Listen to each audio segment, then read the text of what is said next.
Donc ici, on va continuer sur l'unité 4. Donc vous écrivez unité 4, leçon 16 suite, etc. Taux de variation moyen. Nous avons vu les taux de variation, qu'est-ce que ça veut dire? Le taux de variation moyen dans un intervalle. Maintenant, grand 3. Taux de variation dans un graphique. Taux de variation dans un graphique. De variation dans un graphique. Dans un graphique. Alors, je vais faire un petit rappel, premièrement, du cours de 9e année, ça on l'avait déjà vu, l'équation d'une droite. Quand j'ai une droite, l'équation d'une droite, c'est quoi? C'est y est égal à mx plus b. C'est ça l'équation d'une droite. Y est égal à mx plus b. M, on l'appelait quoi? On a dit c'est le taux de variation. Vous vous rappelez? C'est le taux de variation. Le taux de variation. B, c'est l'ordonnée à l'origine.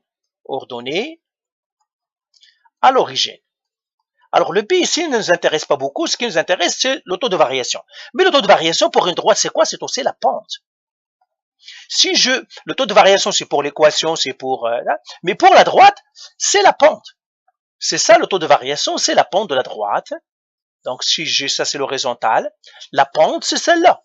C'est de combien elle est inclinée. Et en fait, c'est la tangente de cet angle-là. Le M, c'est la tangente, le tan, de l'angle θ. Cet angle θ ici, c'est le M. Si je prends une droite et je peux mesurer cet angle-là, je calcule sa tangente, eh bien, c'est ma pente. C'est pour ça qu'on dit la pente. Donc, dans un graphique, je peux trouver la tangente, ou bien je peux trouver, je peux trouver la pente, et par suite trouver le taux de variation. Alors, on va voir quelques exemples. Alors, par exemple, ici, on veut calculer le TVM, donc, trouver le TVM entre les points, par exemple, entre les points, je prendrai 0,6 et 0,9. Et puis 0,9. Alors, dans un graphique, qu'est-ce que ça veut dire la TVM? La TVM, c'est la pente. C'est le taux de variation. Taux de variation moyen entre deux points. Et si je regarde dans mon graphique ici, les points pour lesquels je parle de 0,6 et je parle de 0,9. Ici, par exemple. Ce sont ces deux points-là dont je parle. Voilà, je parle de ces points-là. Alors, graphiquement, il suffit de tracer la droite qui rejoint ces deux points. Alors, je joins ces deux points-là. Voilà. Et j'aurai ce point-là, comme ça. Eh bien, la TVM, je peux la calculer maintenant. Soit que je pourrais faire les calculs, la TVM ici. Donc, vous savez, TVM,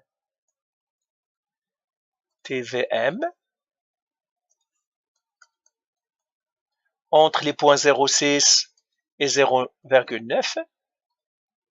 Elle est égale à, encore une fois, Y2. Donc, ce cas-là, c'est Y2 moins Y1 sur X2 moins X1. Ici, le Y, c'est I. L'intensité, c'est I2 moins I1 sur D2 moins D1. OK? Ben, je pourrais avoir ici, je dis D2 parce que le X, c'est celui qui joue le rôle du X, c'est D. Et le rôle du Y, c'est I. Donc, je prendrais par exemple D1 égale D2 égale. Alors, le D1, c'est combien le D1? Le D1, c'est 0,6. Le D2, c'est 0,9. Je peux trouver le I1 égale le I2 égale à partir du graphique. Donc, ça, c'est la première méthode qu'on fait. Et puis, la deuxième méthode, c'est prendre un rapporteur d'angle et on va voir notre méthode pour trouver la pente. Donc, là, je mettrai par exemple celui-là, c'est quelque part ici. Et lui, ici, c'est quelque part ici. Donc, vous voyez, je peux trouver les points. Donc, petite. Voilà. Voilà. Et là, qu'est-ce que je peux faire? Eh bien, celui-là, le I1, c'est 1000. Et puis, le I2, à peu près, c'est 500. Là, je pourrais calculer mon TVM entre 0,6 et 0,9. Et je pourrais faire ces 5000, c'est I2 moins I1, donc c'est 5000 Pardon, c'est 500 ça. Pourquoi j'ai écrit 5000? C'est 500. Donc c'est 500 moins 1000 qui divise D2, c'est 0,9, moins D1, c'est 0,6. Alors je peux calculer ça. 500 moins 1000, c'est moins 500.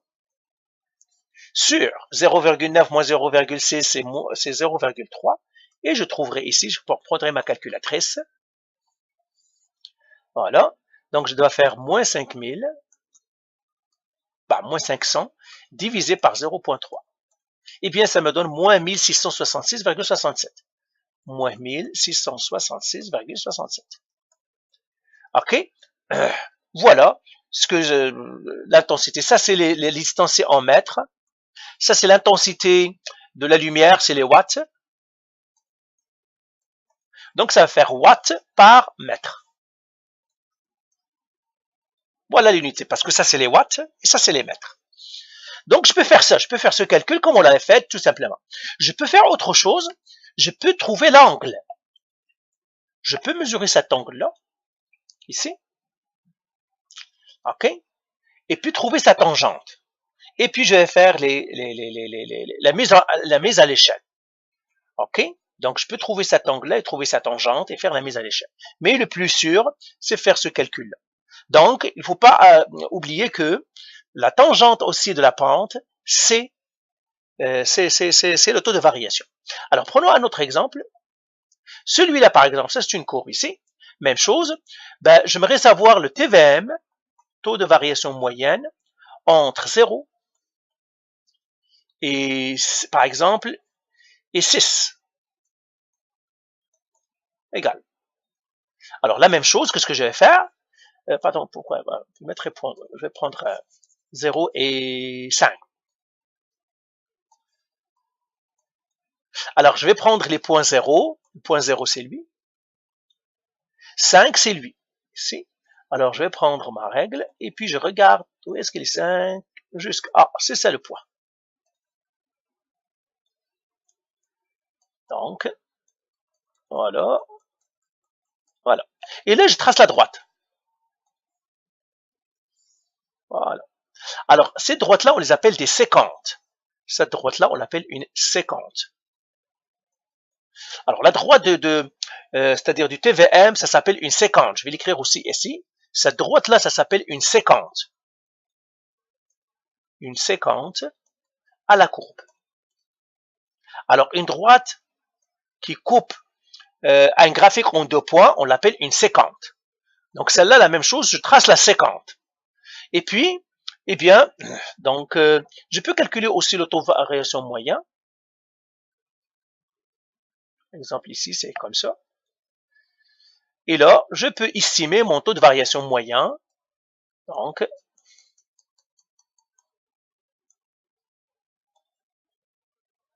je vais estimer mon taux de variation moyen. Donc, je vais faire, par exemple, ici, c'est x1. Donc, ça, c'est x et y. Donc, le taux de variation, c'est quoi? C'est y2 moins y1 sur x2 moins x1. Ici, j'ai x1 égale, x2 égale, x1 égale 0, x2 égale 5, y1 égale, y2 égale. Alors, le y1, c'est 0, parce que je suis sur le même point 0.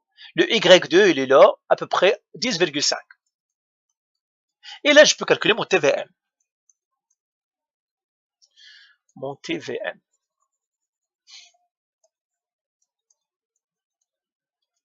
Alors, TVM entre 0 et 5.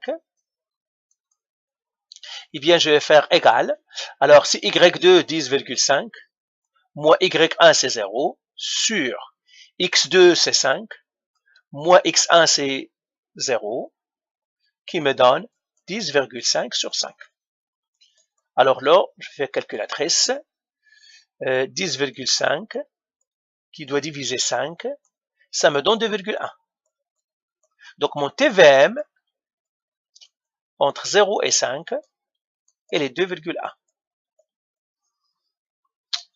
Alors la TVM maintenant c'est quoi? La TVM graphiquement c'est la pente de la séquente. au graphique. Alors, je vais l'écrire, c'est celle-là que j'aimerais que vous reteniez. Donc, on a fait des exemples ici. On pourrait faire plusieurs, mais je viens de vous montrer comment on fait la TVM avec un graphique. Alors, j'efface ici et je vais l'écrire. La TVM et la pente. La TVM dans un intervalle,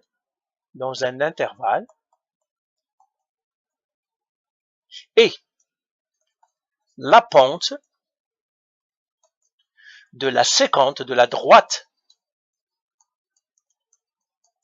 séquente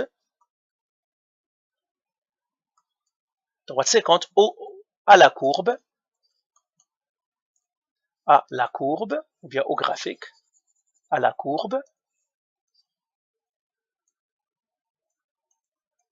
au point de l'intervalle, au point de l'intervalle. Voilà. Je ferai un dernier exemple, pas lui, mais lui, ici. Disons ça, c'est une désintégration, c'est une fonction logarithmique. J'aimerais savoir ici la TVM entre, donc on va, ça c'est les années, hein. Donc je mettrai ici 10, ça c'est gradué en dizaines d'années, ça c'est 10, 20, 30, 40, 50, 60, 70, 80, 90, etc. Alors, j'aimerais avoir la TVM entre 20 et 50, ou bien et 60.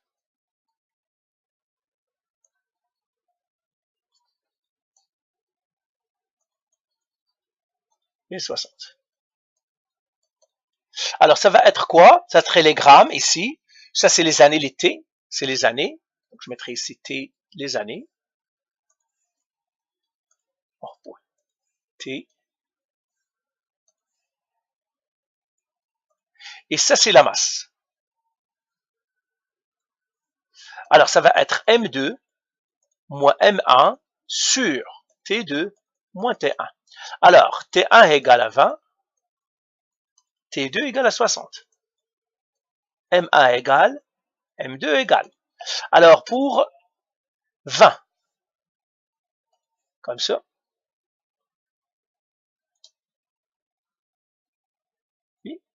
Et pour 60, on va prendre le point qui est là. Voilà. Alors, ici c'est 100 grammes. Donc, on va faire ici peut-être 10, 20, 30, 40, 50, 60, 70, 80, 90 et 100. C'est ça. Donc là, je vais petite efface. Je vais hachurer tout ça. Donc, hacher tout ça. Hacher tout ça. Voilà. Donc, ici, donc T1 égale à 0. Pardon, T1 est égal à 20, c'est ici. Donc, le M1, c'est à peu près 62. T égale à 60, à peu près 25. Eh bien, ça c'est grammes, 25 grammes, grammes. Eh bien, le taux de variation moyen, de combien il a changé, la masse de combien elle a changé entre 20 ans et 60 ans, eh bien, on va faire M2, c'est 25, moins M1, c'est 62, qui divise T2, c'est 60, moins T1, c'est 20. Et ça me donne 25 moins 62, alors je fais le calcul, 25 moins 62 est égal à moins 37 grammes sur 40. Et ça me donne, alors, qui divise 40, alors ça me donne moins 0,925, moins 0,925 grammes par année. Parce que ça, c'est 40 années. C'est les années. Bah, par année ici. Ça, c'est les années. Alors, la TVM ici, c'est, donc je l'écris ici, donc je peux effacer en haut, bah, ouais, je vais effacer ici.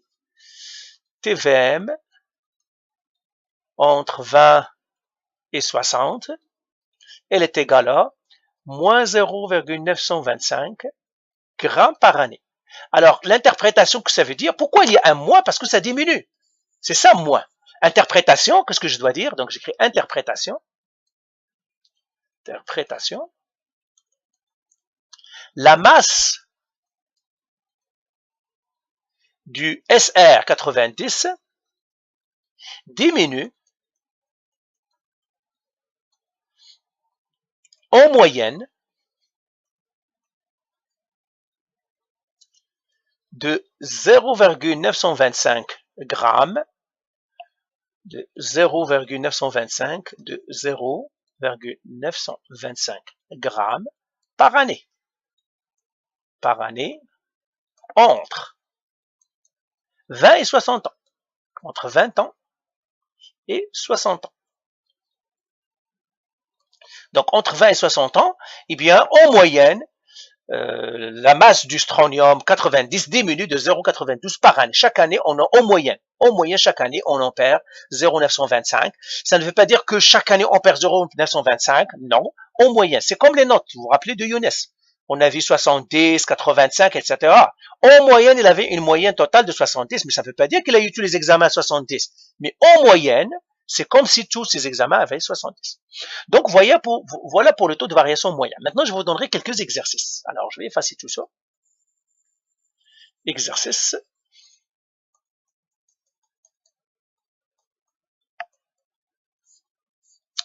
Alors, soit le revenu, le profit. Profit, P. Donc, je mettrai une compagnie